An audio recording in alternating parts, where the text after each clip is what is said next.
ಕರ್ನಾಟಕ ಪ್ರದೇಶ ಕಾಂಗ್ರೆಸ್ ಸಮಿತಿ intake ರಾಜ್ಯಾಧ್ಯಕ್ಷರಾಗಿರ್ತಕ್ಕಂಥ Lakshmi Venkatesh sir ನೇತೃತ್ವದಲ್ಲಿ ಒಂದು ಸಭೆ ನಡೆದಿದೆ. ಸಭೆ ಬಗ್ಗೆ ತಾವೇಳಿ ಸರ್. ಈ ಕಳೆದ ಒಂದು ವಾರದಿಂದ ನಮಗೆ ಕೆಂಪೇಗೌಡ ಅಂತಾರಾಷ್ಟ್ರೀಯ ವಿಮಾನ ನಿಲ್ದಾಣದಲ್ಲಿ KSVC ಚಾಲಕರಿಗೆ ತುಂಬ ಸಮಸ್ಯೆಗಳಾಗ್ತಾಯಿತ್ತು, ಹೋರಾಟಗಳು ಆಯಿತು.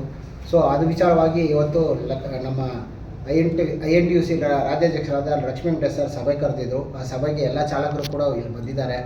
ಈಗ ಅದರಲ್ಲಿ ನಿರ್ಧಾರ ಆಗಿತ್ತು, ನಾವು ಏನು ಸಮಸ್ಯೆ ಇದೆ ಆ ಸಮಸ್ಯೆನ ಸೋಮವಾರ ಒಳಗಡೆ KSTC MD ಹಾಗೂ ಕೆಂಪೇಗೌಡ ಅಂತಾರಾಷ್ಟ್ರೀಯ ವಿಮಾನ ನಿಲ್ದಾಣದ ಅಧಿಕಾರಿಗಳ ಜೊತೆಗೆ ಮಾತುಕತೆ ಮಾಡಿ ನಮಗೆ ಒಂದು ನಿರಂತರವಾದ ತೀರ್ವು ಮಾಡಿಕೊಡ್ತೀನಿ ಅಂತ ಹೇಳಿದ್ದಾರೆ.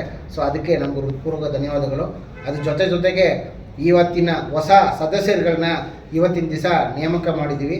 ಆ ನೇಮಕ ಮಾಡಿರೋ ಪತ್ರನೂ ಕೂಡ ಇವತ್ತು ನಮ್ಮ ಲಕ್ಷ್ಮೀ ವೆಂಕಟೇಶ್ ಸರ್ ಸಹಿ ಹಾಕಿ ಅದಕ್ಕೆ ಮುಂದೂಣೆ ಮಾಡೋಕ್ಕೆ ಅವಕಾಶ ಮಾಡಿಕೊಟ್ಟಿದ್ದಾರೆ.